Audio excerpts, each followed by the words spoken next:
Hello, I am Max from Test Drive Blogs, and today we are doing something a little bit different. We're going to be talking about the vehicle I'm driving right now, which is a 2004 Jeep Wrangler Sahara Edition, because my truck is currently broken due to the transmission not wanting to go into any gear now. So I have been driving this around for a week and a half, 2 weeks now, and I have to say I am not much of a fan of daily driving a Jeep Wrangler. And in this video I'm going to tell you why, and it may not be the reasons you expect. So let's get going. So I, for one, am more interested in having a daily driver car that is more daily drivable than, you know, fun or fast or whatever. Okay, Mr. F-350, you're cool because you're loud. So I mostly want a daily drive cars based on how nice they drive. Not really how much features they have, but if they have more features like cruise control and whatnot, I will be happy with that, which this Jeep does have cruise control, luckily. But the most important thing is how they drive, as in how it, you know, goes down the road. If it can go on the highway well, that's pretty big, because I drive on the highway mostly whenever I go to work and back. And the Jeep doesn't really do that all too well. There's a few things that contribute to this, mainly the fact that this thing sucks on the highway, and it vibrates very bad. Like, the steering wheel goes crazy at about 60 miles per hour. I actually did a video on Snapchat of it a while ago, which I'll probably include in this video.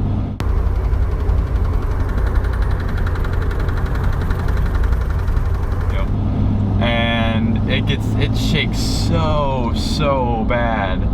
You wouldn't even believe how much, like, and it's not like the death wobble that you see in some Jeeps where the wheel will literally go from lock to lock instantly, pretty much. It's not as extreme as that, but it's still pretty bad at about 59, 60 miles per hour. So on the highway it's not great. It gets terrible gas mileage.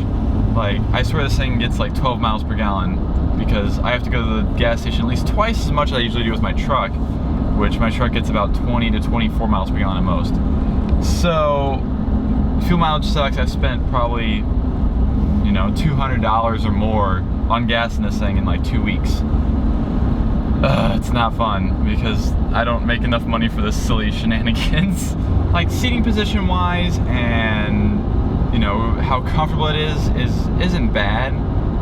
It's not nearly as comfortable as my truck, which is saying something, because my truck, the driver's seat is all worn down in the back, so it feels like you're just setting your lower back on a bar, like a metal bar that goes across. But I have to say that this thing is more uncomfortable than my truck. Just the seat's hard. I mean, it's a Jeep, so you would expect some level of not being comfortable, but like, this is a Sahara Edition. This is basically the upscale luxury version, and it's not comfortable, hardly at all. The seating position is okay for what it is. Of course you can change it and whatnot, but like, really it's not that great, no matter what you do. Another thing is, you can probably tell it's not incredibly loud with the windows up, but like, this thing is a lot louder inside, because it has no insulation whatsoever on most of the Jeep. Like, the only insulation I believe is on the floors and maybe on the firewall. And you get a lot of road noise, you get a lot of engine noise. I can't really hear the exhaust, I guess because the exhaust is stock in this. You can't hear it hardly at all. All I hear is the ticking of the engine,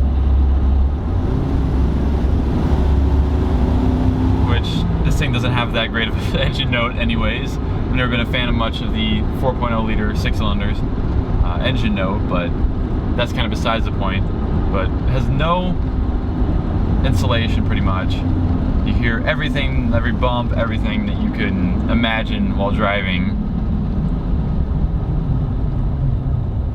Of course, there are some good things about this Jeep. Like I said, it does have cruise control. My truck doesn't have cruise control. I have a manually dimming or automatically dimming rearview mirror. AC works, which is nice. Rear defrost, which my truck probably wouldn't have anyways.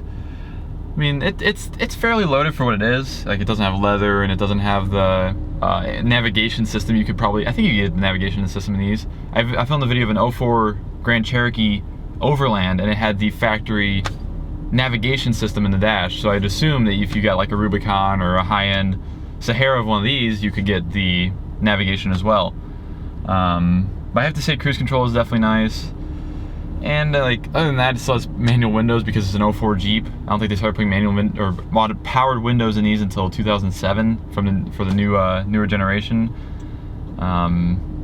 Other than that, it doesn't really have much over my truck. It is an automatic, as you've probably been able to tell. I haven't been shifting at all, which is strange because I usually do shift the automatic because I can't stand not doing anything with my right hand while I'm driving. The automatic isn't that bad because this isn't really a race car, and it is, you know, I'm daily driving it, so any kind of level of ease is definitely appreciated. But it does act weird sometimes. Sometimes when it shifts from third to fourth, it goes retro. And sometimes it like slams in the gear real hard between third and fourth. So it's not perfect, but I guess it works for what I do pretty much. But I generally scale a daily driver in like 4 things, which is reliability, which is Jeep is very, very good at. Of course, you know, all Jeeps are pretty much good at reliability if they have a 4-liter inline 6, especially if they have the 6-shift transmission, because usually, oh, this one hasn't had a transmission issue since we got it. This is the 8th year of my parents owning this Jeep. I actually drove this all the way through high school too. Well, not all the way, but like through my junior and senior year, I daily drove this through high school. So it's been fairly reliable since then. It's had a oil pressure sensor go out, and that's about the only major problem it's had.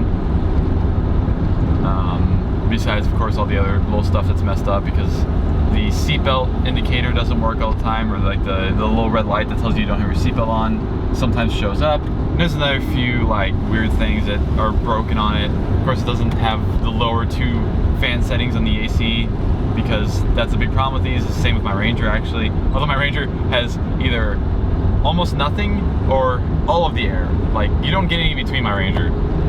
All 3 lower fan speeds are broken. So I need to fix that at some point. For right now, I'm not going to worry about it because I need to get the transmission fixed first. And of course, with the Jeep, it's not really made to be a daily driver. I just realized I went on a thing without talking about the rest of the thing that I was talking about. You hear it creaking and, you know, rattling and shit too. It's not that nice of a driving experience, honestly. But you don't really get a Jeep for that. But anyways, as I was saying before, reliability, I just talked about. The other few things I look at for a daily driver, or in a daily driver, are how comfortable they are, which, like I said, the Jeep is not very comfortable. I'd give it like a 3 out of 10 probably, if I were to rate it. 3 or 4. It's not the worst thing I've ever driven. Visibility is not great either out of this, surprisingly. I would expect the Jeep to have very, very good visibility, but my truck has infinite visibility over this thing. And then, of course, the features, which both this and my truck aren't that well equipped, but this one's a little bit better, so I'd give it probably a 6 out of 10. And the final section of the daily driver categories that I usually go through is how safe it is, because a daily driver should be fairly safe, because you're driving it every day and there's always a chance of something silly happening, like somebody hitting you or something. So both this car isn't that bad, although it has a very high tendency to flip over. If you know anything about Jeeps, they flip over pretty easily. I almost flipped over this one a couple of years ago in the parking lot of my high school, which is a story I probably won't ever go over. But yeah, they have a tendency to be very top heavy, especially with the hard top on, as you can see here. But this one, of course, does have like the newer airbags. It has dual airbags, of course.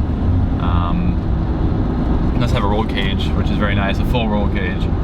So if you do flip it over, you're not going to get hurt that bad probably. But my truck is not, the Rangers are not known to be reliable at all. I think they got an acceptable rating on the crash test back in 1998, which is like basically the lowest you can go, except for, well, besides failing, which does have dual airbags and all that. But like I've heard, I don't know for sure because I haven't wrecked my truck hard enough, luckily, to actually have the airbags go off. But I've heard it has the same problem as the Chevy Cobalts the early Chevy Cobalts at least, which is the airbags almost never will go off if you get in a wreck. I had a friend get T-boned hard in a Cobalt sedan, like an 06 Cobalt sedan, and like the car was 100% total afterwards. There was no returning for that car, and the airbags didn't go off. And I know I've had friends with wrecked their Rangers pretty hard, and they've never had airbags go off either. So I don't really know what to think of that. Just kind of hope I don't hit anything too hard with mine, but they're definitely not known to be safe vehicles, and that's really the only place that my truck, for me, loses some points, I guess. Jeep's not horrible, not great. It's probably mid-5 or so for safety. 4 or 5. So yeah, overall, I would not recommend one of these to be a daily driver, especially of this generation. Maybe the newer generations, I'm assuming they've probably refined things and, you know, worked on their quality and whatnot. And maybe, oh, one more thing. I almost completely forgot.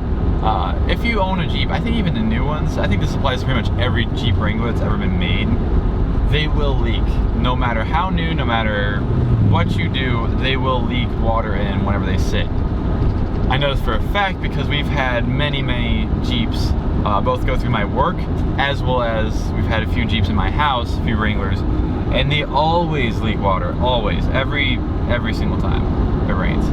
It's not horrible because they do have drain plugs in the floor, but if they didn't, I'm sure there'd be, if it rained 5 inches overnight, there'd be like half an inch or more of water in the floorboards.